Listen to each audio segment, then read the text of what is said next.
दैनिक साधना विधि। प्रार्थना। स्वात्मा रामः कलितरमण पुण्यभाया मुनीनां विभ्राजन्ते सवनकर्मणि विद्यदेवाश्च यत्र चैतन्योऽयं परमगुरुणा तेजसा चायनीयः वन्देऽहं सिद्धसङ्गं निखिलपरिगतं भावगम्यं सदैव। उन सिद्ध समूह के एकमात्र विश्राम स्थल परम पावन यह सिद्धाश्रम, जहाँ यज्ञादि शुभ कार्यों में इंद्रादि देवगण भी अपनी उपस्थिति की कामना करते हैं। पूज्यपाद स्वामी सच्चिदानंद जी की तेजस्विता से जो चैतन्य एवं सौंदर्यमय बना हुआ है, पूज्य गुरुदेव श्री निखिलेश्वरानंद जी की सतत उपस्थिति से जो भावित एवं तरंगित है, उस सिद्धाश्रम को मैं स्नेहपूर्ण हृदय से नमन करता हूँ। नारायण महागेयं विश्वात्मानं परायणं नारायण परो ज्योतिः आत्मा नारायण परा नारायण परब्रह्म तत्त्वं नारायण परा नारायण परो ध्याता ध्यानं नारायणं परः यच्च किंचित् जगत् सर्वं दृश्यते श्रूयतेऽपि वा अंतर्बहिश्च तत्सर्वं व्याप्य नारायणः स्थितः। साधना का अर्थ है प्रयत्न करना, उद्योग करना। साधना का अर्थ सिद्धि भी है। आत्मानुसंधान के मार्ग में अपनी आत्मा को परमात्मा में लीन करके पूर्णमदः पूर्णमिदं की अनुभूति के पथ में हमारी जो कुछ भी आध्यात्मिक चेष्टाएं होती हैं, उन सब का नाम साधना है। मनुष्य मात्र अपने भीतर एक निगूढ़, एक अव्यक्त अभाव का अनुभव करता है। वह कुछ खोज रहा है, वह चाह रहा है, परंतु वह कुछ क्या है उसे पता नहीं। वह किसी को देखना चाहता है, परंतु वह जानता नहीं कि वह कोई कौन है, कहाँ है और कैसा है। संसार के इन बनने मिटने वाले चित्रों से, क्षण क्षण पर बदलने वाली वस्तुओं से उसे स्थायी सुख, स्थायी शांति मिले तो कैसे? आज का विश्वासी मित्र कल घोर शत्रु हो जाता है, दगा दे जाता है। स्वजन परिवारजनों से आज घड़ी दो घड़ी के लिए एक हल्की सुखानुभूति हुई, परंतु कल ही उनका दुख दर्द देखकर रोना पड़ता है। मनुष्य आज धन संपत्ति जमा करता है, परंतु कल ही स्वयं उसके बंधनों में बंधकर तड़पने लगता है, छटपटाने लगता है, उसके मार से पिसने लगता है। इंद्रियों का सुख क्षण भर के लिए सहला तो जाता है, परंतु फिर सदा के लिए असंतोष और संताप कथा सागर में छोड़ जाने के लिए। बुद्धि की दौड़ धूप और उछल कूद से जीवन की घोर शांति जाती नहीं, मन की शंका मिटती नहीं। अपने ही मन के रचे हुए जेल में मनुष्य अपने आप कैदी है। वह प्रकाश के लिए तड़प रहा है, स्वतंत्रता के लिए बिलख रहा है। हर बात में उपयोगिता को ढूंढने वाले यह पूछ सकते हैं कि आखिर साधना की आवश्यकता किस लिए है, उससे क्या लाभ है। क्यों न मनुष्य खाए पिए मौज करे, धन संग्रह करे, दुनिया को जीतकर उसकी छाती पर अपना शासन स्थापित करे। उसे इस बात की आवश्यकता ही क्या है कि वह भगवान और साधना के विषय में सोचे विचारे, मत्थापत्ति करे। परंतु यह भी कोई जीवन है? यह तो अज्ञान तिमिर में भटकना है। यह जगत त्रिगुणमयी माया की अनंत क्रीड़ा स्थली है। मनुष्य आंख मिचौनी खेल रहा है। अहंकार के कारण वह दुख के गर्त में पड़ा है। कभी इसे छूटा है, कभी उसे। दुनिया भर की खाक छानता फिरता है, जहां जाता है वहीं धक्के खाता है। कहीं भी शांति नहीं, सुख नहीं, स्वतंत्रता नहीं, संतोष नहीं। वह जितना भी खोजता फिरता है, उतना ही वह दुखों की जंजीरों से अधिकाधिक जकड़ा जाता है, उलझता जाता है। इस अज्ञान से मनुष्य को ऊपर उठना होगा, इस अहंकार से पल्ला छुड़ाना पड़ेगा और तभी वह अपने सत्य स्वरूप की उपस्थिति कर सकेगा। जिसके लिए उसकी तड़प है, व्याकुलता है, अभाव का बोध है, दूसरे शब्दों से साधना करनी होगी और तब उसे अपने सत्य स्वरूप का, जो स्वयं श्री नारायण है, पता लगेगा। यह साधना जीवन के लिए अनिवार्य है। जीवन में अन्न, जल, वायु, प्रकाश की अपेक्षा भी इस साधना की आवश्यकता अधिक है। वास्तव में वे ही साधक धन्य हैं जिन्होंने इस घोर भौतिक युग में साधना का आश्रय लिया है। निश्चित ही वे सामान्य व्यक्तियों से कुछ नहीं, वरन बहुत कुछ अलग हटकर है।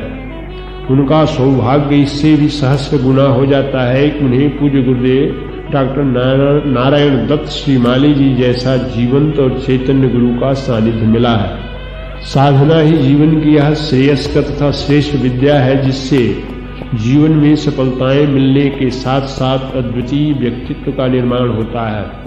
साधना के महत्व को समझने के इच्छुक पूज्य गुरुदेव सानिध्य में आने वाले साधकों की यह कामना रही है कि उन्हें इस प्रारंभिक प्रक्रिया का ज्ञान हो, जिससे वे दैनिक जीवन में सम्मिलित कर सकें। दैनिक साधना करने के पूर्व यह जानना आवश्यक है कि साधक के पास पीला आसन, पीली धोती, पंचपात्र जिसमें जल रखा जाए, गंध, अक्षत, अक्षत का अर्थ है बिना टूटे हुए चावल, अगरबत्ती, दीप और नैवेद्य अवश्य हो। इसके साथ ही उसके पास ताम्रपत्र पर अंकित गुरु यंत्र, स्फटिक माला अथवा रुद्राक्ष माला होनी आवश्यक है। नित्य स्नान करने के उपरांत स्वच्छ धुली धोती पहनकर ही गुरु मंत्र जप के निमित्त पूर्व या उत्तर की ओर मुंह करके बैठें। पवित्रीकरण। सर्वप्रथम बाएं हाथ में जल लेकर उसे दाईं हथेली से ढककर निम्न मंत्र पढ़ें। ओम अपवित्रः पवित्रो वा सर्वावस्थांगतोऽपि वा यः स्मरेत् पुंडरीकाक्षं स बाह्याभ्यन्तरः शुचिः। इस अभिमंत्रित जल को दाहिने हाथ की उंगलियों से अपने ऊपर शरीर पर छिड़कें, जिससे आंतरिक और बाह्य शुद्धि हो। आचमन। मन, वाणी, अंतःकरण की शुद्धि के लिए पंचपात्र से आचमनी द्वारा जल लेकर 3 बार निम्न मंत्रों के उच्चारण के साथ जल पिए। ओम अमृतोपस्तरणमसि स्वाहा, ओम अमृतापिधानमसि स्वाहा, ओम सत्यम यशः श्रीर्मयि श्री शैताम स्वाहा। शिखा बंधन। इसके बाद शिखा पर दाहिना हाथ रखकर दैवी शक्ति का स्थापन करें, जिससे साधना पथ में प्रवृत्त होने के लिए आवश्यक ऊर्जा प्राप्त हो सके। चिद्रूपणे महामाये दिव्य तेजः समन्विते तिष्ठ देवी शिखा मध्ये तेजो वृद्धिं कुरुष्व मे। न्यास। इसके उपरांत मंत्रों द्वारा अपने संपूर्ण शरीर को साधना के लिए पुष्ट व सबल बनाएं। प्रत्येक मंत्र उच्चारण करने के साथ संबंधित अंगों पर जल का स्पर्श करें। ओम वांग में आस्ये अस्तु, मुख पर। ओम नसोर में प्राणो अस्तु, नासिका के दोनों छिद्रों को स्पर्श करें। ओम अक्षणोर में चक्षुरस्तु, दोनों नेत्रों का स्पर्श करें। ओम कर्णयोर में श्रोत्रमस्तु, दोनों कानों पर स्पर्श करें। ओम बाहुर में बलमस्तु, दोनों भुजाओं पर स्पर्श करें। ओम अरिष्टानि में अंगानि सन्तु, संपूर्ण शरीर का स्पर्श करें। आसन पूजन। अब अपने आसन के नीचे कुमकुम या चंदन से त्रिकोण बनाकर उस पर अक्षत, चंदन व पुष्प निम्न मंत्र बोलते हुए समर्पित करें और हाथ जोड़कर प्रार्थना करें। ओम पृथ्वी त्वया धृता लोका देवी त्वं विष्णुना धृता त्वं च धारय मां देवी पवित्रं कुरु चासनम्। दिशा बंधन। बाएं हाथ में जल या चावल लेकर दाहिने हाथ से चारों दिशाओं में ऊपर और नीचे चावलों को छिड़के। ओम अपसर्पन्तु ये भूता भूमि संस्थिता ये भूता विघ्नकर्तारस्ते नश्यन्तु शिवाज्ञया अपक्रामन्तु भूतानि पिशाचा सर्वतो दिशम् सर्वेषां विरोधेन पूजा कर्म समारभे। गणेश जी का स्मरण करें। गणपति के 12 नामों का स्मरण करें। प्रत्येक कार्य करने से पूर्व भी इन 12 नामों का स्मरण सिद्धिदायक माना गया है। सुमुखश्चैकदन्तश्च कपिलो गजकर्णकः लंबोदरश्च विकटो विघ्ननाशो विनायकः धूम्रकेतुर्गणाध्यक्षो भालचंद्रो गजाननः द्वादशैतानि नामानि यः पठेत् शृणुयाद अस्तित्व। गुरु का तात्पर्य है तुम्हारी जीवंतता। गुरु का तात्पर्य है तुम्हारी साक्षी, तुम्हारी उपस्थिति, तुम्हारी प्रतिबद्धता। गुरु का तात्पर्य है जीवन यात्रा के लंबे पड़ाव में विश्राम स्थल। गुरु का तात्पर्य है जीवन की सर्पीली भटकती हुई पगडंडियों के बीच स्वच्छ सरल सपाट राजपथ। गुरु का तात्पर्य है जीवन की उलझनों में सुलझने का भाव, उन्मुक्तता की क्रिया। क्योंकि गुरु जीवन के बियाबान में मधुर पड़ाव है, जहां क्षण भर रुका जा सकता है। तपते हुए रेगिस्तान में गुरु शीतल छाया है, जहां बैठकर सुस्ताया जा सकता है। काली अंधेरी घटाटोप रात्रि में गुरु प्रकाश स्तंभ की तरह है, जिसके सहारे मंजिल तक पहुंचा जा सकता है। और गुरु ही तुम्हें जीवन का पाठ पढ़ा सकता है। गुरु ही तुम्हें जीवन की पेचीदगियों में से निकलने का रास्ता बता सकता है। और गुरु ही तुम्हारे कठोर कर्कश जीवन को प्रेम की मधुर वाणी सिखा सकता है। अगर गुरु नहीं है तो जीवन की इन उलझनों में भटकने का पूरा अवसर है। अगर गुरु ही नहीं है तो अंधेरी रात में दीवारों से सिर टकराकर लहूलुहान होने की पूरी संभावना है। और अगर गुरु ही नहीं है तो जीवन की बेचैनी, उदासी, परेशानी के बीच मुस्कुराने का कोई क्षण नहीं है। इसलिए गुरु जीवन की छाया, तपते और झुलसे शरीर पर आनंद की फुहार है। कर्कश और कठोर पगडंडियों पर सरल सीधा पाथे है। गुरु तो मृत्यु के बीच अमृत्यु का संदेश और भ्रम के बीच ब्रह्म की साक्षात उपस्थिति है, जीवंतता है, चैतन्यता है।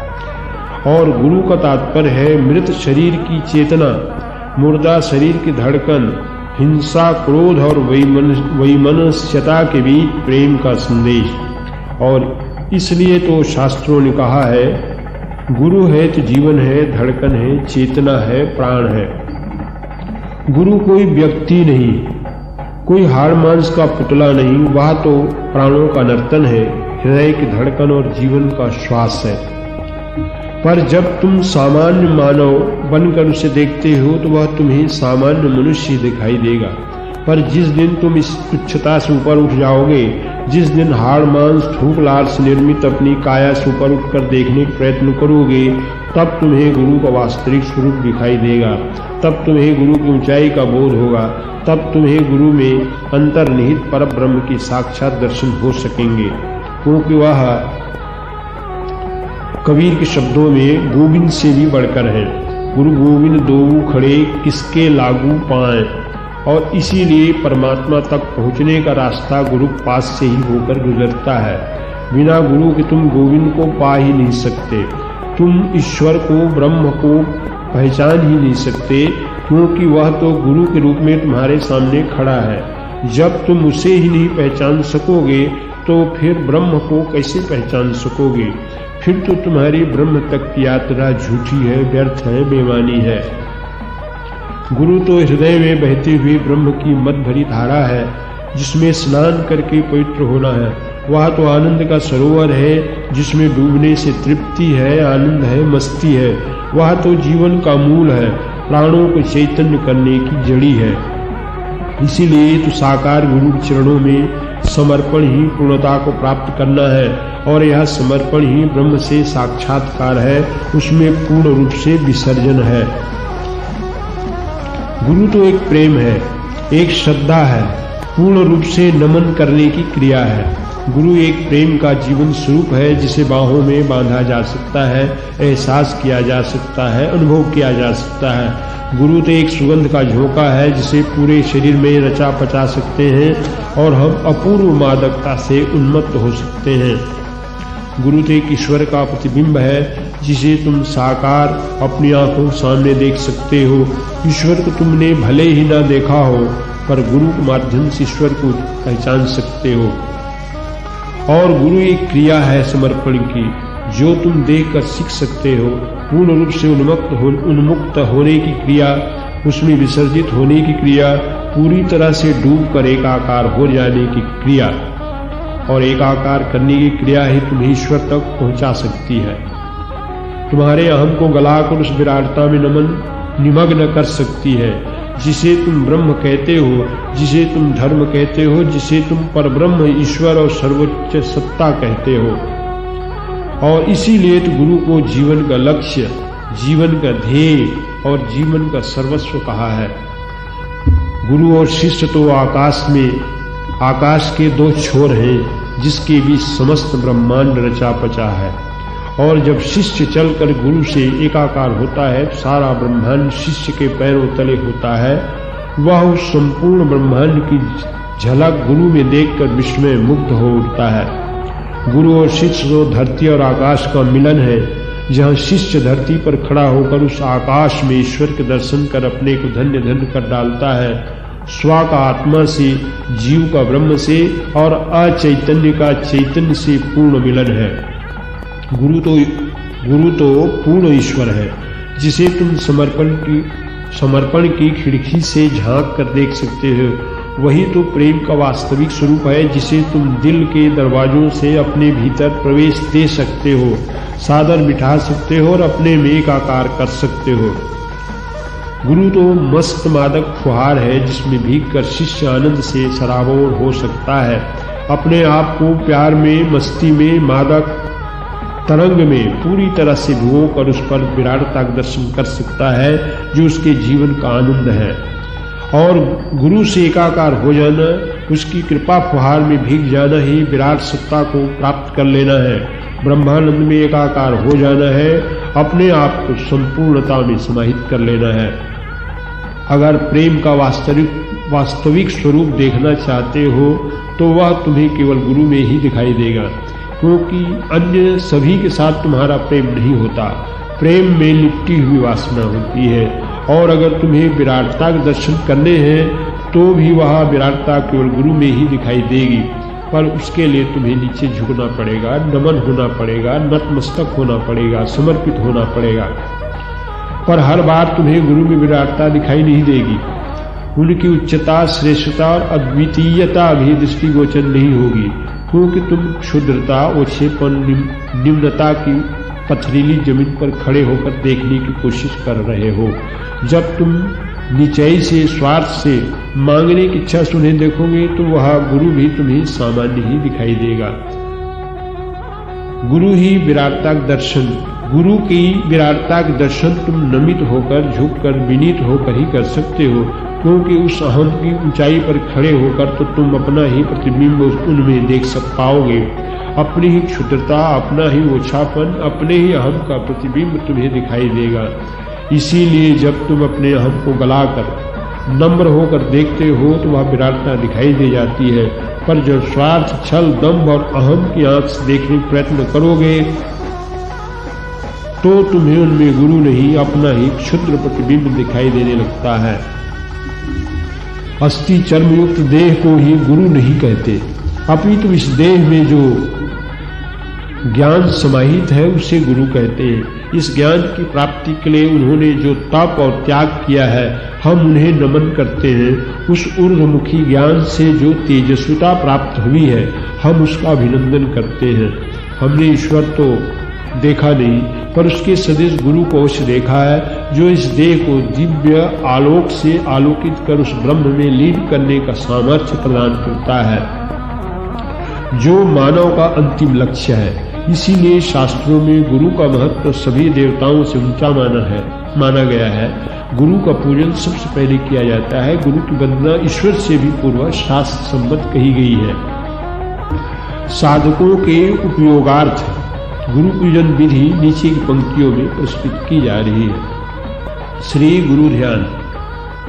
विरल कमल मध्ये बद्ध संबित समुद्रम धृत शिवमय गात्रम साधकानुग्रहार्थम श्रुति शिरसि विभांतम बोधमार्तंड मूर्तिम शमित तिमिर शोकम श्री गुरुं भावयामि। हृदयंबुजे कर्णिक मध्य संस्थान सिंहासने संसित दिव्य मूर्ति ध्यायेत् गुरुं चंद्रशिला प्रकाशं चित्पुस्तकाभीष्टवरं दधाना। श्री गुरुचरण कमलेभ्यो नमः। ध्यानं समर्पयामि। आवाहन। ओम स्वरूप निरूपण हेतवे श्री गुरुवे नमः। ओम स्वच्छ विमर्श हेतवे श्री परम गुरुवे नमः। ओम स्वात्मारामोपनिर्विलीन तेज से श्री परमेष्ठी गुरुवे नमः। आवाहयामि पूजयामि। आवाहन का मतलब है बुलाना, आदर देना। आसन। ओम इदं विष्णोर्विचक्रमे त्रेधा निदधे पदम समूढ़मस्य पागुं सुरे स्वाहा। श्री गुरुचरण कमलेभ्यो नमः। आसनार्थे पुष्पम समर्पयामि। चरणों में पुष्प चढ़ावे। पाद्यम। पाद्यम का अर्थ है चरण धोने के लिए जल देना। ओम भद्रं कर्णेभिः शृणुयाम देवा भद्रं पश्येमाक्षभिर्यत्राः शिरैरङ्गैस्तुष्ट्वागुंसस्तनूभिर्व्यासेमहि देवहितां यदायुः। स्नानं।